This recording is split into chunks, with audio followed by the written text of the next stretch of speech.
Shri Shri Shri O Maxis, ഇവിടെ ഈ പൈലറ്റുമാരുടെ സംഘടന ALPA, ക്യാപ്റ്റൻ സാം തോമസ്, അതേ മലയാളിയാണ് കേട്ടോ, പ്രസിഡൻ്റായിട്ടുള്ള ഒരു സംഘടന എന്താണ് വാർത്താക്കുറിപ്പ് പറയുന്നത്, എന്താണ്, we feel that the investigation is being driven in a direction presuming the guilt of pilots and we strongly object to this line of thought എന്ന് പറയുന്നത്. അതിന് പിന്നാലെ തന്നെ ഇത് മൊത്തം ഈ അന്വേഷണത്തിൽ ദുരൂഹതയാണ്, ആരൊക്കെയാണ് അന്വേഷണത്തിൽ പങ്കെടുക്കുന്നത് എന്ന കാര്യം ആദ്യം വ്യക്തമാക്കിയിരുന്നില്ല, ഇതുമായി ബന്ധപ്പെട്ട കൃത്യമായ യോഗ്യതയുള്ളവർ ഈ അന്വേഷണത്തിൽ ഉണ്ടോ എന്ന കാര്യം അറിയില്ല, എങ്ങനെയാണ് ഇത് വാൾസ്ട്രീറ്റ് ജേർണലിൽ ഇന്നലെ തന്നെ എന്താണ് ഈ വിവരങ്ങൾ പോകുന്നതെന്നൊക്കെ അവർ സംശയം ഉണ്ടാക്കുന്നുണ്ട്.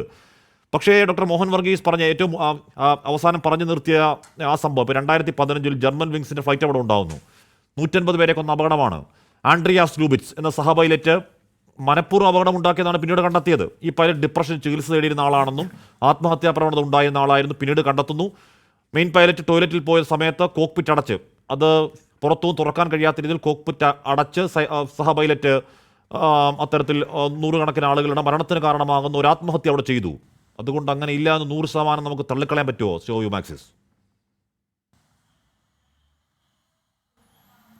എനിക്ക് ഈ തിയറിയോട് അത്ര യോജിപ്പില്ല. അതിന് ഞാൻ പറയുന്ന എനിക്ക് മനസ്സിലായ ചില റീസൺസ് എന്ന് പറഞ്ഞാൽ, ഈ 2 എൻജിൻ സ്വിച്ച്, അത് 2 ഇൻഡിപെൻഡൻറ്റ് സ്വിച്ചാണ്. Left engine engine number 1 and right engine number 2. ഈ 2 ഇൻഡിപെൻഡൻറ്റ് സ്വിച്ചുകളാണ്. അത് ശശികുമാർ സാർ പറഞ്ഞ പോലെ അത് ഓപ്പറേറ്റ് ചെയ്യുന്നതിന് നമ്മൾ മാനുവലി അത് ഓപ്പറേറ്റ് ചെയ്യണം. അത് സ്പ്രിംഗ് ലോഡഡ് സ്വിച്ചാണ്. അത് സ്പ്രിംഗ് ലിഫ്റ്റ് ചെയ്തിട്ട് വേണം ആ പൊസിഷൻ മൂവ് ചെയ്യാൻ വേണ്ടിയിട്ട്.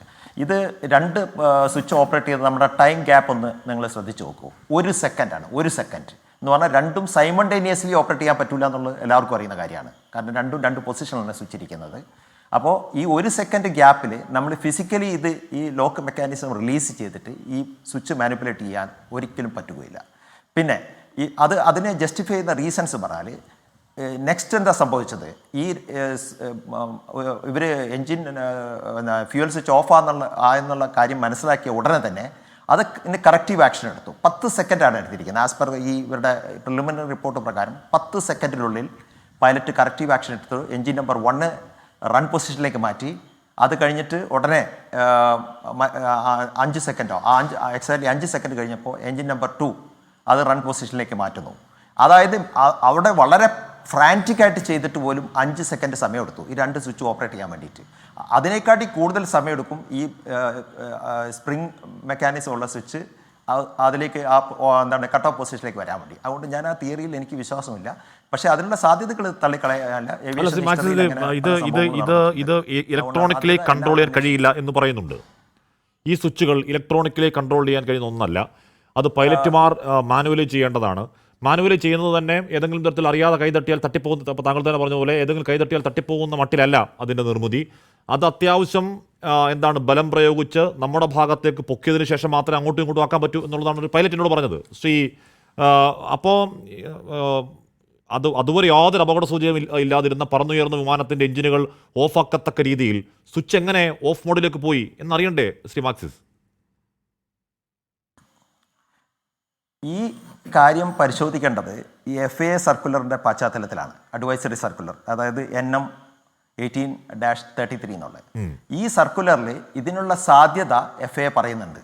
കാരണം അവർ അങ്ങനെ അത് പറയാനുള്ള കാര്യം, മുൻകൂട്ടി നടന്ന ഏതെങ്കിലും വിമാനത്തിൻ്റെ ഇൻസിഡൻ്റ് ആവും ഇങ്ങനെയൊരു സർക്കുലർ ഇറക്കാൻ FAA പ്രേരിപ്പിച്ചത്. അവിടെ ഈ ഇത് ലോക്കിംഗ് മെക്കാനിസം ഫെയിലിയർ ആണുള്ള ഒരു സാധ്യത അവർ ചൂണ്ടിക്കാണിക്കുന്നുണ്ട്. പിന്നെ ഈ പറയുന്ന സ്വിച്ചും അതിനോട് അനുബന്ധിച്ച ആ സോഫ്റ്റ്വെയർ, അതായത് ആ മൈക്രോ പ്രോസസ്സർ, അത് കൂടിയാണ് യഥാർത്ഥ കമാൻഡ് എക്സിക്യൂട്ടീവ്. ഈ സ്വിച്ച് ഓപ്പറേറ്റ് ചെയ്ത് കഴിഞ്ഞാൽ ഈ സ്വിച്ച് ഓപ്പറേറ്റ് ചെയ്യുന്ന ആ പൊസിഷന് ആ കമാൻഡ് ആ മൈക്രോ പ്രോസസ്സറിൽ പോയി അതൊരു ആൽഗോരിതം ഉപയോഗിച്ചിട്ട് ഈ എൻജിൻ്റെ പമ്പ് പ്രവർത്തിപ്പിക്കുകയാണ് ചെയ്യുന്നത്. അത് കമ്പ്യൂട്ടർ കൺട്രോൾഡാണ്. ഫ്ലൈ ബൈ വയർ ടെക്നോളജി ഉപയോഗിച്ച് പറക്കുന്ന വിമാനമാണ്. അപ്പോൾ ഇതിൽ ഈ സ്വിച്ച് ഓഫായി എന്നുള്ളത് സത്യമാണ്. പക്ഷേ ഇത് എങ്ങനെ ഇത് ഓഫായി എന്നുള്ളത് അത് പൈലറ്റ് ഇൻറ്റൻഷനലി ചെയ്യണമെങ്കിൽ സൂസൈഡ് അറ്റംപ്റ്റിൽ മാത്രമേ ചെയ്യാൻ പറ്റുള്ളൂ. കാരണം ഈ കേവലം 420 അടിയാണ് ഈ വിമാനം പൊങ്ങിയിരിക്കുന്നത് ഗ്രൗണ്ടിൽ നിന്ന്. 625 പൊങ്ങിയ 1150 മീറ്റർ എയറോഡ്രോം എലിവേഷൻ കഴിച്ച് കഴിഞ്ഞാൽ 440 അടിയാണ്. ഈ 440 അടി പൊങ്ങിക്കഴിഞ്ഞാൽ അത് താഴെ വീഴാനുള്ള സമയം ഏകദേശം 10-12 സെക്കൻഡ് മാത്രമേ ഉള്ളൂ. അത് സ്റ്റാൾ ചെയ്യാൻ തുടങ്ങി, എഞ്ചിൻ കട്ട് ഓഫ് ആയി കഴിഞ്ഞാൽ. പക്ഷേ ഒരു എഞ്ചിൻ രണ്ടാമത് പ്രവർത്തിപ്പിക്കണമെങ്കിൽ ഈ പ്രവർത്തിച്ചിട്ട് അതിൻ്റെ RPM, അതായത് സ്പീഡ് കൈവരിക്കണമെങ്കിൽ അല്ലെങ്കിൽ പവർ ജനറേറ്റ് ചെയ്യണമെങ്കിൽ അര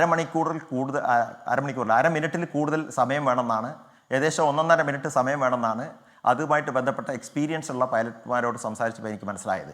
അതുകൊണ്ട് അങ്ങനെ സമയം ഇല്ലാത്തതുകൊണ്ട് അങ്ങനെ ചെയ്യുന്ന സൂസൈഡലാണ്. അതൊരു പൈലറ്റും അങ്ങനെ ചെയ്യുന്നുണ്ടെങ്കിൽ അത് ആത്മഹത്യക്ക് വേണ്ടി ചെയ്യുന്നത് തന്നെയാണ്.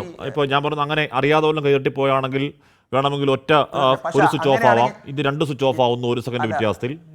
അങ്ങനെയാണെങ്കിൽ അത് ഈ പറയുന്ന നമ്മൾ നേരത്തെ ഈ പറയുന്ന ജർമ്മൻ വിങ്സിന്റെ കാര്യം പറയുന്നത് പോലെ ആത്മഹത്യ ചെയ്യാൻ വേണ്ടി ചെയ്തു എന്നാണ്.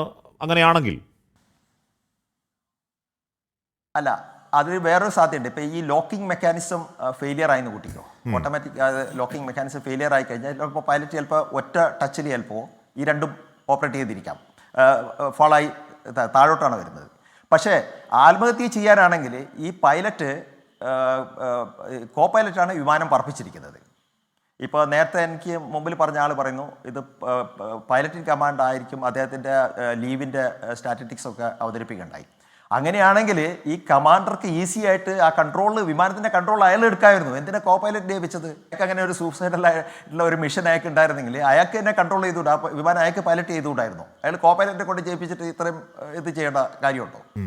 ഈ തിയറികളൊക്കെ അനാവശ്യമായിട്ട് നമ്മുടെ പൈലറ്റിനെ മുൾമുനയിൽ നിർത്തുന്ന അല്ലെങ്കിൽ ആ ബ്ലെയിം ഗെയിം അത് ഇപ്പോൾ ചെയ്യാൻ പാടില്ല എന്ന് വിശ്വസിക്കുന്ന വ്യക്തിയാണ്. അത് ഒരുപക്ഷെ പൈലറ്റ് അസോസിയേഷൻ പറയുന്നത് ഏതാണ്ട് അതേ കാര്യം തന്നെയാണ്. ഇത് വിശദമായി അന്വേഷിക്കണമെന്ന് തന്നെ പറയുന്നുണ്ട്. മാത്രമല്ല കമ്പനി ബോയിങ് ആണ്. അവർക്ക് നേരത്തെ സമാനമായ രീതിയിലുള്ള, സമാനമല്ലെങ്കിൽ കൂടിയും വിമാനാപകടത്തിന് മുന്നേ പറഞ്ഞു.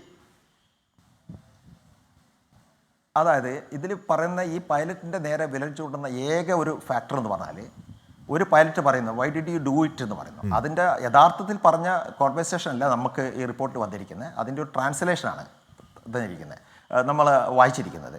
അതൊരു നാച്ചുറൽ റിയാക്ഷനാണ്. പെട്ടെന്ന് ഒരാൾ മാനിപ്പുലേറ്റ് ചെയ്യാതെ, ഫിസിക്കലി മാനിപ്പുലേറ്റ് ചെയ്യാതെ ഈ സ്വിച്ച് ഓഫ് ചെയ്യാനുള്ള അല്ലെങ്കിൽ കട്ട് ഓഫ് പൊസിഷനിൽ പോകാനുള്ള സാധ്യതയില്ല. അത് പൈലറ്റിനറിയാം. കോ പൈലറ്റും അത്യാവശ്യം എക്സ്പീരിയൻസ് ഉള്ള പൈലറ്റാണ്. അപ്പോൾ സ്വാഭാവികമായിട്ട് പെട്ടെന്ന് ഇത് കണ്ടപ്പോൾ അയാൾക്ക് സ്വാഭാവികമായി വന്ന് പോകുന്ന ഒരു ചോദ്യം മാത്രമാണ് അത്. അതിന് ആ പൈലറ്റ് പറഞ്ഞ മറുപടിയുണ്ട്, ഐ ഡിഡ് ഡു ഇറ്റ് എന്ന് പറയുമ്പോൾ മാത്രമല്ല നമ്മൾ റിപ്പോർട്ട് നോക്കിയാൽ ബാക്കി എല്ലാത്തിൻ്റെയും കൃത്യം സമയം പറയുന്നുണ്ട്. പക്ഷേ ഈ സംഭാഷണത്തിന്റെ എന്തിനാണ് നീ അത് ചെയ്തത്, ഞാനത് ചെയ്തില്ല എന്നും പറഞ്ഞ സംഭാഷണത്തിന് സമയം പറയുന്നുമില്ല. അതുകൊണ്ട് അത് എപ്പോൾ പറഞ്ഞു എന്ന കാര്യം എല്ലാം കൂടെ കുറച്ച് സെക്കൻഡ് മാത്രമേ ഉള്ളൂ എന്ന് പറഞ്ഞു പോലും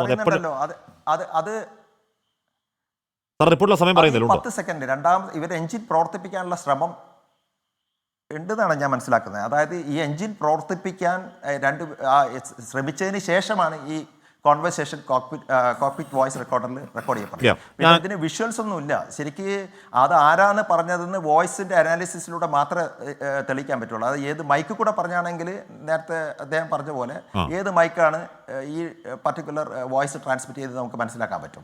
ഇത് കോക്പിറ്റിലെ വോയിസ് റെക്കോർഡർ ആയതുകൊണ്ട് അവിടെയുള്ള എല്ലാ നോയ്സും അത് റെക്കോർഡ് ചെയ്യപ്പെടും. അതുകൊണ്ട് അത് തിരിച്ചറിയാൻ പറ്റില്ല. ആ ശബ്ദ വ്യത്യാസത്തിലൂടെ മാത്രമേ തിരിച്ചറിയാൻ പറ്റുള്ളൂ. സാധാരണ ഒരു പൈലറ്റ് വിമാനം പറപ്പിക്കുമ്പോൾ രണ്ടാമത്തെ പൈലറ്റാണ് സാധാരണ റേഡിയോ ഓപ്പറേറ്റ് ചെയ്യുക. അപ്പോൾ ഈ കേസിൽ റേഡിയോ മെയ്ഡേ കോളൊക്കെ ചെയ്തിട്ടുണ്ടാകുക ക്യാപ്റ്റൻ തന്നെയായിരിക്കണം. കാരണം അദ്ദേഹം ഫ്ലൈയിങ് പൈലറ്റ് അല്ലായിരുന്നു, മോണിറ്ററിംഗ് പൈലറ്റാണ്. ഞാൻ അങ്ങനെ